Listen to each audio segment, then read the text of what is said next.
Hello and welcome to Newsclick. We are going to discuss today the latest, of course, there have been a lot of latest on this, the Dassault and the Rafale deal that India has signed. We have with us D Raghunandan, who's been once upon a time in his earlier avatar was in Hindustan Aeronautics Limited as an aeronautical engineer, and now he's been an observer on the scene for quite some time. Analyst, observer for Newsclick at least. Raghu, the latest report which has come that the choice of Anil Ambani's company, which was acquired actually just a few days before the agreement being signed, this really was a choice made by the government of India and forced upon the French. And it was not a choice made by the French.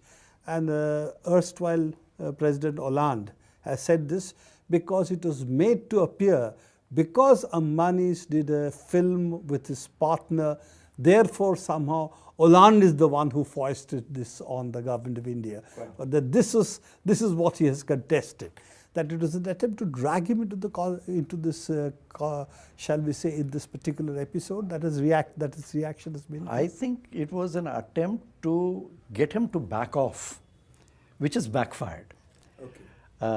I think the government here must have thought if they raise this bogey about Hollande, then Hollande, in the interests of his partner, would back off. I think that was the game plan, but it has backfired. Even to say he had already said this earlier? No, he hadn't said this earlier, but it was an attempt to preempt that, thinking they'll get him off the books by bringing this up, saying that, if you say something, then we'll rake up that. But it seems to have backfired and made him come out with this statement. Now, clearly, as far as the government is concerned here, this is a bombshell, because our defense minister, government spokesman, finance minister Jaitley, all those who have been going out of their way to defend the government's actions on the Rafale deal, have made it a point to say that Ambani was not chosen by us. Reliance was not chosen by us, it was chosen by the French. This was a commercial deal between two parties, offset deal, and we have always taken a back seat on this, so we were not done. However, I think it would be clear to any observer of the scene, and particularly to observers of the high-tech manufacturing sector and the aviation sector in particular, that there is no way a company of the size, scale and reputation of Dassault would have chosen a brand new entrant not only into the aviation sector but into the manufacturing sector. They claim to have other expertise for putting things together. This was an existing company which was acquired by Anil Ambani, as you know. See, the Anil Ambani's entry into defense was because of his acquisition of the Pipavav shipyard, which he now uses to say that we've had a lot of experience in defense. None of that is his or any of the people associated with this company, which was recently floated. And of course, the telling part of it is that none of the offsets which Anil Ambani's company is going to get for the Rafale have anything to do with the Rafale aircraft at all. And it is highly spurious of the defense minister to say that government had nothing to do with choice of offset partners. There is no way in which a deal of this magnitude, with offsets of this magnitude ranging in somewhere around 20,000 crores or thereabouts, would be done without the government playing some role in choosing the offsets partner. Is it the argument that Anil Ambani accompanying Prime Minister Modi was just a coincidence? Well, it's a very, very strange coincidence. It's a 1 in a million coincidence then.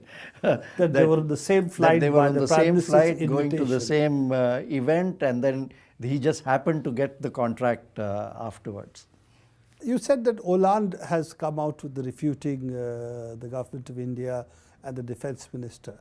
But Dassault has also given some indication backing up Nirmala Sitharaman earlier, that this was not apparently their government of India's decision, but only their decisions. How do you read it in light of what Mr. President Hollande said? See, I don't take Dassault's assertion seriously because Dassault is a commercial company interested in seeing that this deal goes through.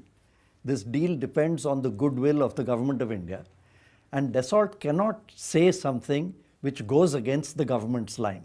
So if the government says Dassault identified Reliance, Dassault is bound to say yes.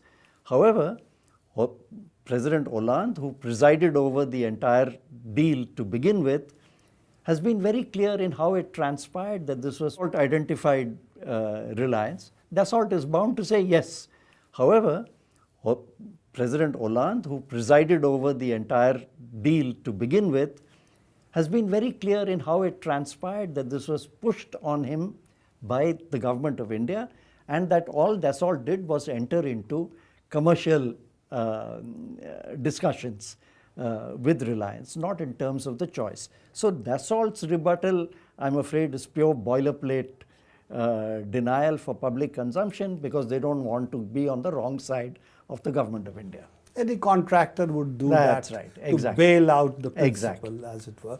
I'm sure Bofors would have given similar certificates Sure. a number of times to Yeah. Rajiv Gandhi as well. Yeah. Other issue which has also made headlines is also the defense minister, Nirmala Sitharaman, claiming that HAL did not have the ability to do it.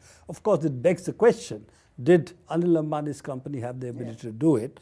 But leaving that out, HAL has been, and you have been in Hindustan Aeronautics once upon a time, HAL has been partners to various deals of this kind, and this from starting from the MiGs to the other aircraft, Right. including the Mirage, again the French this Mirage, all of this. And this inability of Hindustan Aeronautics Limited to be able to indigenize, is it the first time we are hearing about this? I mean, this is absolutely astounding. As you said, there were the MiG-29s, and Hindustan Aeronautics has made 200 engines, operated engines for the MiG-29 series.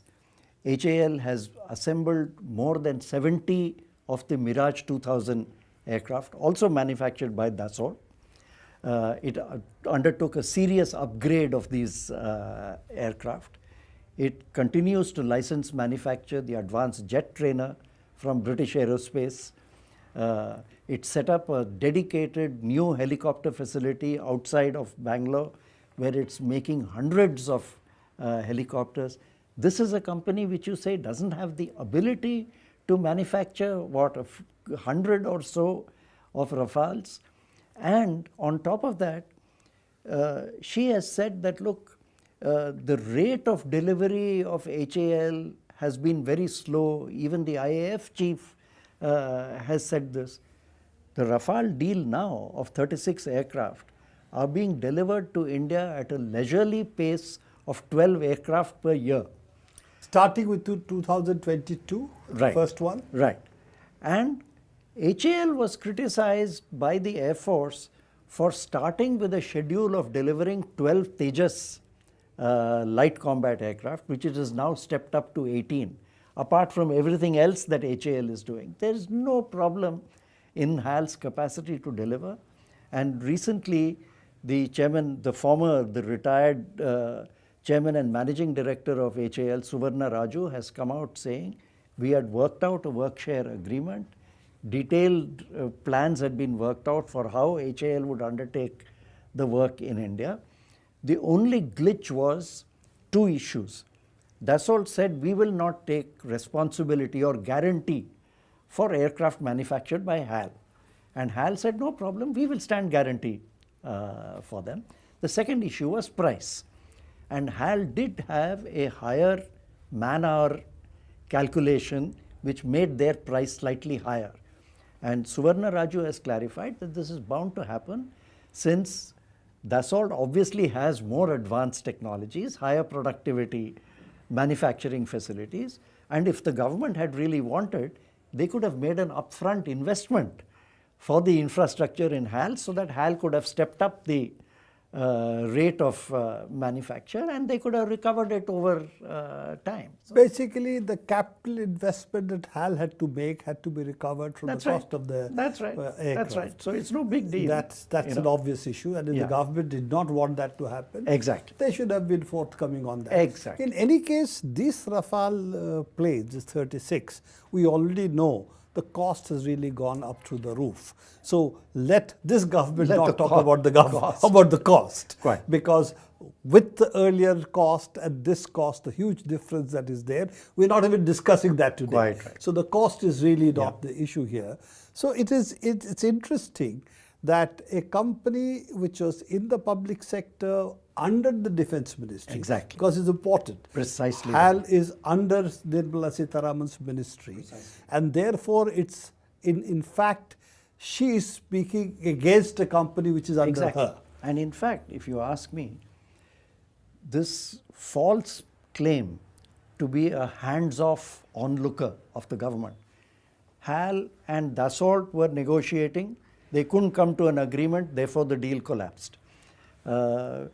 Offsets, Dassault is having an agreement with Reliance.